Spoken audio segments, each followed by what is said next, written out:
Hi students, I am Upasana. Welcome to Win Study. तो students, आज हम डिस्कस करने जा रहे हैं एक्सरसाइज 12.2 का क्वेश्चन नंबर 8। तो देखिए स्टूडेंट्स, क्वेश्चन नंबर 8 में हमें क्या बोल रहा है? बोलता है floor design on A floor is made up of 16 tiles which are triangular. The sides of the triangle wing 9 cm, 28 cm, 35 cm. Find the cost of polishing the tiles at the rate of 50 पैसे per centimeter square. देखो students, आपके book में इस तरीके से कुछ diagram बनाया होगा। मैंने कोशिश करी है कि आपको भी ये डायग्राम उस आपके बुक की डायग्राम की तरह लगे। अदरवाइज आप अपनी स्केल का यूज करके इसको बहुत अच्छे से बना सकते हैं। मैंने विदाउट स्केल बनाया तो थोड़ा ऐसे बना हुआ है, ठीक है। तो देखिए स्टूडेंट्स, आपको क्वेश्चन में क्या बोल रहा है? बोलता है एक फ्लोर डिजाइन है। फ्लोर डिजाइन यानी कि जब आप घरों पे अपने फर्श पे जब टाइल्स डालते हो तो इस तरीके का, तो आप समझ लेना कि उस टाइल का ये डिजाइन है, ठीक है। तो बोलता है floor design on A floor is made up of 16 tiles. तो देखो 1 2 3 4 5 6 7 8, ठीक है। तो 8 ही है ना, 1 2 3 4 5 6 7 8, यस 8 ही है, ठीक है। तो देखिए बेटा, अब आपको पता है कि ये क्या चीज है। यहां से दो ट्रायंगल बन रही है, एक शेडेड है एक बिना शेडेड है, एक शेडेड है एक बिना शेडेड है। यानी कि टोटल टाइल्स कितनी है बेटा? 16 टाइल्स है। अगर आप इसको काउंट करते हो तो ये 16 ही है ना। 1 2 3 4 5 6 7 8 9 10 11 12 13 14 15 16। ये टोटल कितनी हो गई? 16 टाइल्स हो गई। ओके, आगे बोलता है which are triangular the sides of the triangle being 9 centimeter, 28 centimeter, 35 centimeter. तो स्टूडेंट्स, आपने देखा होगा कि जो टाइल्स इन्होंने, आप अपने घरों पे भी जब टाइल्स बनाते हैं, रेक्टेंगल की शेप होती है, कोई स्क्वायर की शेप होती है, कुछ कोई सर्कल की शेप होती है ना। लेकिन इस टाइल में क्या है, इस तरीके की फ्लोरल मतलब एक फूल सा बना हुआ इस तरीके से है। लेकिन आप देखिए यहाँ पे क्या, एक ट्रायंगुलर लग रही है ये। तो इसकी जितनी भी साइड्स हैं, जैसे मान लो एक ट्रायंगल की जितनी साइड है, बाकी जैसे ये 16 टाइल्स हैं, इसमें से अगर एक टाइल की इतनी साइड दी हुई है इन्होंने 9 सेंटीमीटर, 28 सेंटीमीटर, 35 सेंटीमीटर, तो बाकी जो 15 बच गई उसकी भी इतनी ही साइड्स है। तो ऑल ओवर मेरा बोलने का मतलब ये है कि ट्रायंगुलर की जितनी भी साइड्स हैं उन सब की ये सेम ही रहने वाली है, 9 सेंटीमीटर, 28 सेंटीमीटर, 35 सेंटीमीटर। ओके, बोलता find the cost of the polishing the tiles at the rate of 50 पैसे पर सेंटीमीटर स्क्वायर। बोलता है इन टाइल्स को, अब आपको पता है जब आप टाइल्स उस पर पॉलिश भी तो किया जाता है। तो बोलता है इस टाइल्स को पॉलिश करने का रेट है जो 50 पैसे है पर सेंटीमीटर स्क्वायर का, ठीक है। पर सेंटीमीटर स्क्वायर का कितना? 50 पैसे। तो आपको ऑल ओवर निकालना है कि कितना खर्चा आया इस पूरी टाइल्स को पॉलिश करने का। समझ आया या नहीं आया? तो स्टूडेंट स्टार्ट करते हैं। सबसे पहले मैं क्या करती हूं बेटा, इसका एक जो पीस है मैं यहां पे बना लेती हूं इस तरीके से। इस तरीके से मैंने क्या किया, कोई भी पूरी फ्लोरल जो आपको ये टाइल दिख रही है इसमें से मैंने एक पीस यहां पे बना दिया, ठीक है। अब आपको पता है एक की इन्होंने साइड दी है 9 सेंटीमीटर और ये 28 सेंटीमीटर और ये 35 सेंटीमीटर। अब ये एक शेडेड है एक बिना शेडेड है, और ये है क्या, दो टाइल्स हैं ये। लेकिन हम अगर एक टाइल का भी निकालेंगे तो हमारा 15 टाइल्स का आ जाएगा। क्यों आएगा? क्योंकि सभी की साइड्स क्या बेटा, इक्वल ही है। अब देखो आपको पता है, वी नो दैट, हमने इतने क्वेश्चन कर लिए हैं, अब तो आपको ये चीज क्लियर होगी कि अगर ट्रायंगुलर की 3 साइड्स दी हैं स्टूडेंट्स, तो आप कौन सा फॉर्मूला से ट्रायंगल का एरिया निकाल सकते हो? हीरोन्स फॉर्मूला लगाकर लगा सकते हो। हीरोन्स फॉर्मूला यूज करने के लिए आपको पेरीमीटर का पता होना जरूरी है, क्योंकि हम पेरीमीटर से ही क्या करेंगे, सेमी पेरीमीटर निकालेंगे। और सेमी पेरीमीटर हम जब हीरोन्स फॉर्मूला में S S minus A, S minus B, S minus C fill up करते हैं तो वहां पे हम एस भर लेते हैं। तो स्टूडेंट्स बिना टाइम वेस्ट किए हम स्टार्ट करते हैं। देखिए मैं क्या करती हूँ, इसको ए मान लेती हूँ, इसको बी मान लेती हूँ, इसको सी मान लेती हूँ। तो यहां पे लिख लीजिए जो आपको गिवन है, आप लिखिए given that A is equal to 9 centimeter, B is equal to 28 centimeter, C is equal to 35 centimeter. अब पेरीमीटर क्या होता है? ये ट्राइंगल की बाउंड्री तो है, ये पेरीमीटर ही तो है, हम इसी के बारे में ही बात कर रहे हैं। तो जाने की पेरीमीटर क्या हुआ, बाउंड्री की जितनी भी चीजें उनका सम। तो देखो पेरीमीटर यानी कि बाउंड्री, बाउंड्री में क्या आ रहा है, एक ए आ रहा है, बी आ रहा है और सी आ रहा है, और इन तीनों का क्या कर दिया जाता है बेटा, प्लस कर दिया जाता है। अब देखिए ए क्या 9 प्लस 28 प्लस 35। ओके, अब इनको प्लस कर लीजिए 35 28 और 9, तो इनको क्या आ गया 9 10 11 12 13 14 15 16 17 18 19 20 एंड 21 22। तो कितना आ गया 2, यहाँ पे 2 आ गया। और 3 और 2 कितने होते हैं 5, 5 और 2 कितने होते हैं 7। देखो स्टूडेंट्स मैंने प्लस कर दिया, कितना आया 72 आया। तो जाने कि आपका जो पेरीमीटर है बेटे वो कितना आ गया 72 आ गया। अब आपको क्या निकालना है बच्चे, सेमी पेरीमीटर निकालना है। अब सेमी पेरीमीटर क्या होता है, पेरीमीटर का हाफ, तो यहां पे लिख लीजिए पेरीमीटर का हाफ। अब पेरीमीटर कितना दिया 72 अपॉन 2, 2 1 जा 2, 2 36 का 72, तो एस कितना आ गया बेटे 36 आ गया। अब आपके पास एस भी आ चुका है, तो यहाँ पे लिख लीजिए एस 36 आया है। अब आप क्या करेंगे बेटा, हीरोन्स फॉर्मूला लगा देंगे। क्यों, क्योंकि आपके पास अब एस भी आ चुका है और ए और बी और सी की वैल्यूज जो साइड से है वो आपको ऑलरेडी क्वेश्चन में गिवन है। तो स्टूडेंट्स फॉर्मूला तो अब आपको याद हो गया होगा, लेकिन मेरी तो आदत ही है हर बार लिखना। तो एस एस माइनस ए, और आप भी जब कोई क्वेश्चन करें एग्जाम में तो फॉर्मूला जरूर रिप्रेजेंट करें। मतलब उससे क्या होता है कि आपको ये नहीं कि बिना फॉर्मूले के करने बैठ जाओ आप कि हाँ हमें आता है, एग्जामिनर को नहीं पता कि आपको आता है या नहीं आता है। इससे क्या होता है क्वेश्चन अच्छा, ये नहीं कि आपको आता है तो आप नहीं करेंगे, आपने पूरा फॉर्मूला लिखना है, ऐसे करके लिखना है यूजिंग हीरोन्स फॉर्मूला, पूरा बना के हीरोन्स फॉर्मूला। इसीलिए मैं आपको बोर्ड पे एक एक चीज बताती हूँ।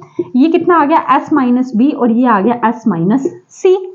अब देखिए बेटा एस की जगह फिल कर दीजिए, यहां पे आ गया 36, ये आ गया 36 माइनस 9।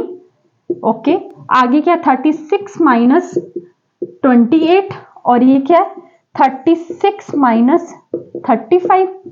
अब इनको माइनस कर लीजिए, ये कितना आ गया 36। अब देखिए 36 में से 9 गे, 36 में से 9 गे देखिए कितने रहते हैं 27। 36 में से 9 गे कितने रहते हैं बेटा 27, तो यहां पे लिख लीजिए 27। अब देखिए 36 में से 28 गे, 36 में से अगर 28 जाते हैं तो बेटा यहां पे आ जाता है 8, तो यहां पे लिख दीजिए 8। और 36 में से 35 जाते हैं तो 1, तो इतना इतना नोट करो मेरे प्यारे बच्चों। ऐसे करती हूँ, मैं ऊपर का इरेज कर देती हूँ। ओके,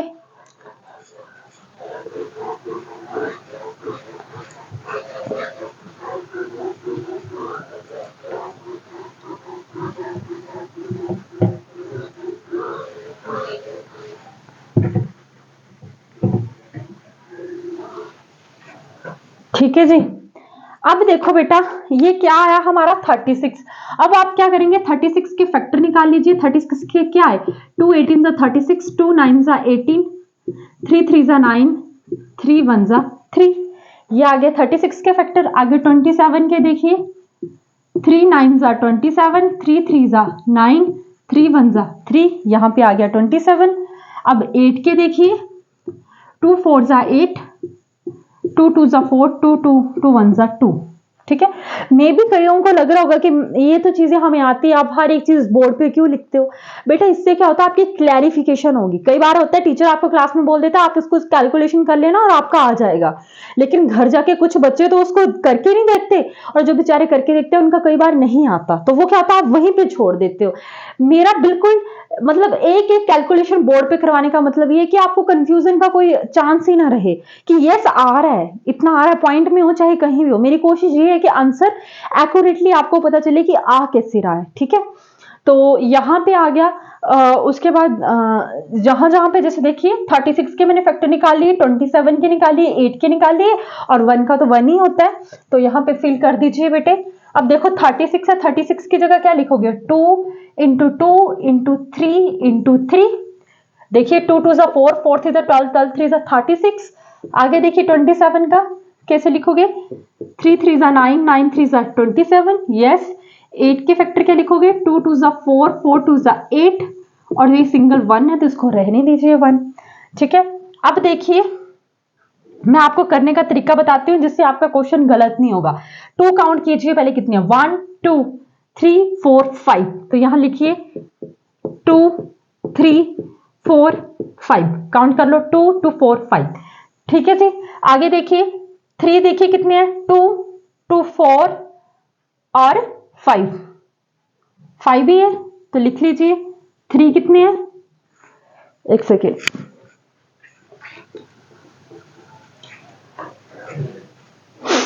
ठीक है, तो 3 भी आपके 5 है, तो 1 2 3 4 5 और 1 सिंगल है, इसका कोई नहीं है। ठीक है, अब देखो ये 2 इसका पेयर बन गया तो ये बाहर आ गया, अब इसका पेयर बन गया तो ये बाहर आ गया, अब देखिए इसका पेयर बन गया तो ये बाहर आ गया, अब इसका पेयर बन गया ये बाहर आ गया। समझ आ रहा है ना? अब देखिए अंदर क्या बचा 2, ये भी सिंगल बच गया, 3 भी सिंगल बच गया और 1 भी सिंगल बच गया। समझ आ रहा है?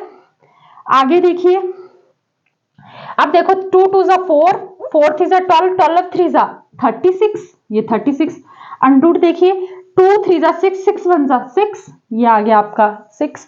अब देखिए अंडरूट 6 आपको निकालना पड़ेगा स्क्वायर रूट, जो मैं आपको हर क्वेश्चन में बोर्ड पे निकाल के बता ही रही हूँ, तो इस बार भी ऑब्वियसली बताना ही पड़ेगा। ठीक है, अब देखो अंडरूट 6 कैसे निकालते हैं, यहां पे देखिए ये क्या आपका 6, आगे 0.0000, ठीक है, यहां पे पेयर्स बना लीजिए।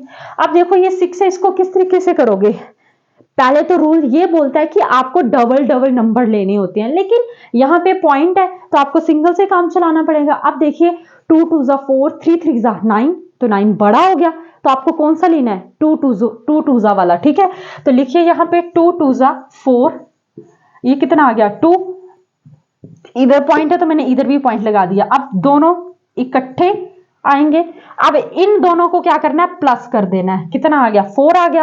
अब मैं इसके साथ क्या ऐसा लिखूं, इसके साथ ऐसा क्या लिखूं कि मेरा इसके अकॉर्डिंग आ जाए, जहां तो 200 आए, जहां तो 200 के जो नियरेस्ट सबसे क्लोज टर्म है वो आए।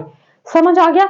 तो मुझे ऐसा लगता है कि अगर मैं 44 को 4 के साथ करती हूँ, देखिए 44 को मैं 4 के साथ करती हूँ, 4 4 का 16, 1 बचे, 4 4 का 16 17, कितना आ गया 176 आ गया। तो यहां पे देखिए 44 4 जा 176, ठीक है, तो 10 में से 6 गए 4, 9 में से 7 गए 2 और ये 0, फिर से 2 टर्म उठाइए। अब देखो 44 4 जा, तो आपको 40, जैसे मैंने 2 + 2 4 किए, तो आपको इस बार ये नहीं कर देना कि 44 में से 44 प्लस कर दो, ना ना ना ना, ये गलती मत करना कि मैम आपने तो बोला था कि प्लस करते चलना है। मैं आपको हमेशा हर एक क्वेश्चन में एक चीज फाइंड करते आई हुई हूं कि आपको सिर्फ ये वंस प्लेस वाली टर्म को प्लस करना है। जैसे आपने 44 4 का किया, तो मैं यहां पे प्लस क्या करूंगी 4 करूंगी, और जब मैं 44 में से 4 को प्लस करती हूं तो यहां पे मेरा आ जाता है 48। समझ आ रहा है? अब मुझे 48 को इसके साथ मल्टीप्लाई करना और यहाँ पे भी सेम टर्म वही लिखनी है। तो मैंने जब करके देखती हूँ तो मेरा आता है 484, 4 का करती हूँ जब मैं, तो 4 4 का 16, 1 बचे, 4 8 का 32, 33, 3 बचे, 4 4 जा 16, 16 + 3 9, कितना आ गया बेटे 1936। ठीक है, तो 484 जा 1936। अब 10 में से 6 गए 4 बचे, अब 9 में से 3 गए 6 बचे, आगे 13 में से 9 गए तो कितने बचे, करो माइनस, 13 में से 9 गए तो 4 बचते हैं, तो यहां पे लिख लीजिए 4, और 1 में से 1 गए 0, तो अब मैंने 4, अब यहां पे क्या हो जाएंगे 4 फिर से प्लस हो जाएंगे, तो यहां पे अगर मैं +4 करती हूं तो कितना आ गया मेरा 488, 484 में से 4 को प्लस किया तो कितना आ जाएगा 488।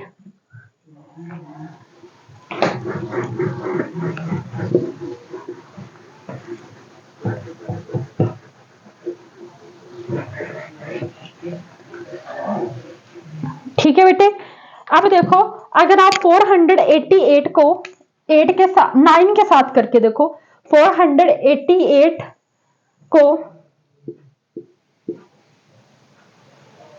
9 के साथ करके देखो क्या आ रहा है, तो 9 9 जा 81, 8 बचे, 9 8 जा 72, 73, 74, 75, 76, 77, 78, 79, 80, यहाँ पे 8 आ गया।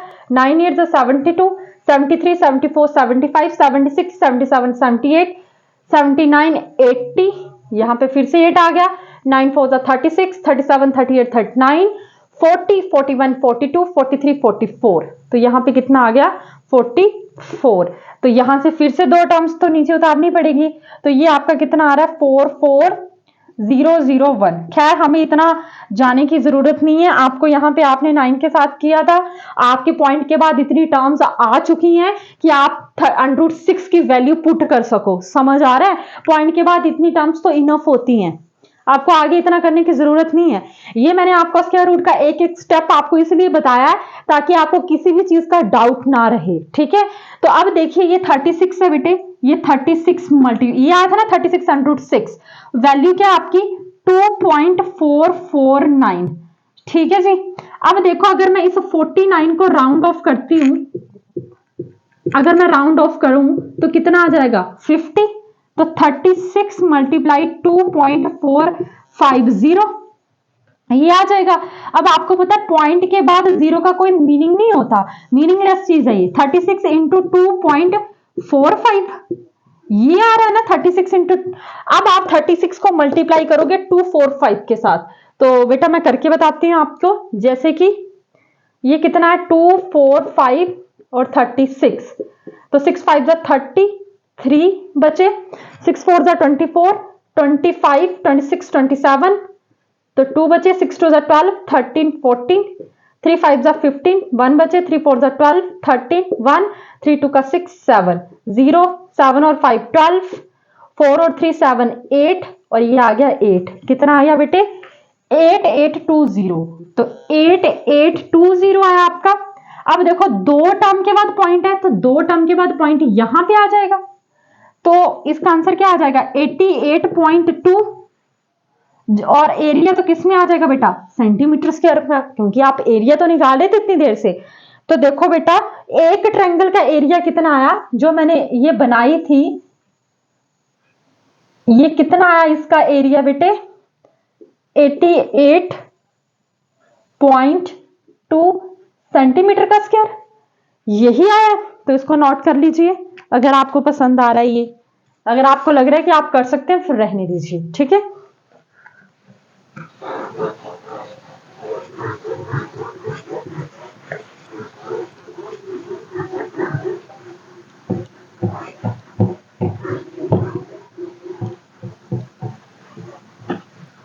ठीक है।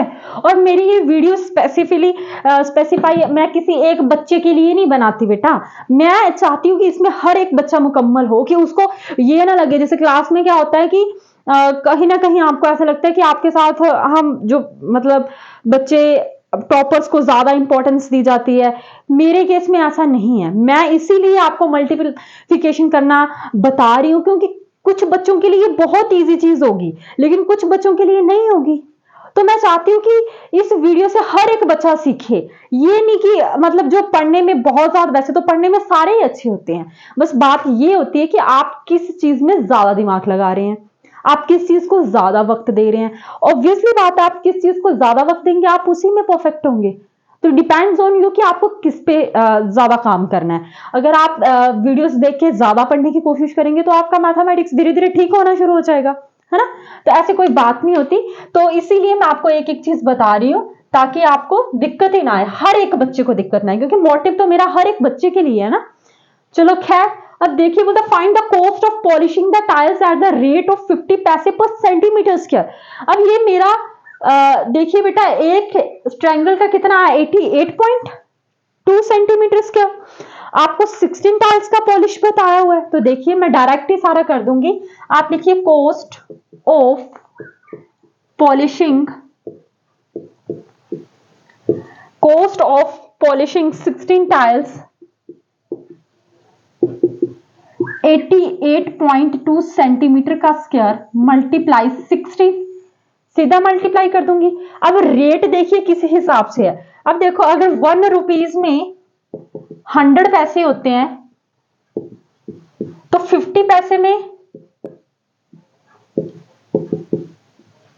50/100 होगा, 0 से 0 कैंसिल, 5 1 जा 5, 5 2 जा 10, और ये कितना आ जाएगा 1/2 रुपीज आ जाएगा, 1/2 रुपीज आ जाएगा। अब पैसों में तो नहीं ना आंसर निकालना, हमें रुपीज में ही निकालना है, इसीलिए मैंने आपको दिया था 50 पैसे पर सेंटीमीटर स्क्वायर। अब पर है, पर मतलब नीचे आएगा जो सेंटीमीटर स्क्वायर है, जैसे ये मल्टीप्लाई रुपीज 1/2, 1/2, यानी कि एक टाइल को पॉलिश करने का कितने रुपए लग रहे हैं, 1/2 रुपए लग रहे हैं, ठीक है। तो पर सेंटीमीटर स्क्वायर बोला है, तो ये पर सेंटीमीटर मतलब 1 सेंटीमीटर स्क्वायर को कितने लग रहे हैं, 1/2 रुपीज, ठीक है। तो 50 पैसे पर सेंटीमीटर स्क्वायर, तो 1/2 50 पैसे को मैंने क्या किया, रुपीज में कन्वर्ट किया, कितना आ गया 1/2 रुपीज पर सेंटीमीटर स्क्वायर था, तो पर मतलब नीचे अपॉन में आएगा, तो सेंटीमीटर स्क्वायर इसीलिए नीचे आया। समझ आया? दोबारा से देखिए, कॉस्ट ऑफ पॉलिशिंग 16 टाइल्स का तो मैंने direct 88.2 into 88.2 centimetre square multiply 16 कर दिया, इंटू 50 पैसे को मैंने पहले रुपीज में कन्वर्ट किया, रुपीज में कन्वर्ट करने के बाद मेरा 1/2 रुपीज आया, और मैंने मल्टीप्लाई कर दिया 1/2 सेंटीमीटर स्क्वायर के साथ। अब देखिए बेटा, सेंटीमीटर स्क्वायर से ये सेंटीमीटर स्क्वायर कैंसल आउट हो गया, अब 2 1 जा 2, 2 8 जा कितने आगे 16 आगे, तो ये बचा क्या हमारे पास, रुपीज, तो पहले तो यहां पे रुपीज लिख लीजिए, और क्या बचा 88.2 मल्टीप्लाई 8, यही बचा है। अब इसको मल्टीप्लाई कर लीजिए बेटा, यहां पे करके बताती हूं मैं मल्टीप्लाई आपको, 88.28, 8 2 का 16, 1 बचे, 8 8 का 64, 65 6 बचे, 8 1 जा 8 नहीं सॉरी 8 2 जा 16, 1 बचे, 8 8 जा 64 65, और यहाँ पे 6 आ गया। अब 8 8 जा 64, 65 66 67 68 69 70, तो ये आ गया आपका 7056। कितना आ गया बेटा 7056। अब देखिए पॉइंट एक टर्म के बाद लग रहा है, तो यहां पे मैंने पॉइंट लगा दिया, यहां पे पॉइंट लगा दिया, ये आ गया रुपीज। अब कईयों के माइंड में आ रहा होगा कि मैम जो क्वेश्चन है उसमें हमारी बुक में क्या आगे जीरो भी लगा है, बेटा पॉइंट के बाद अगर आप जीरो लगा देते हैं कोई फर्क नहीं पड़ता, ठीक है। लेकिन इस चीज का मतलब क्या है, अब देखो 705 आपके रुपीज होंगे और 60 पैसे होंगे। समझ आया या नहीं आया? लगा पता, यानी कि इतना इतने रुपीज लग रहे हैं, और आपसे क्वेश्चन में यही तो पूछा था।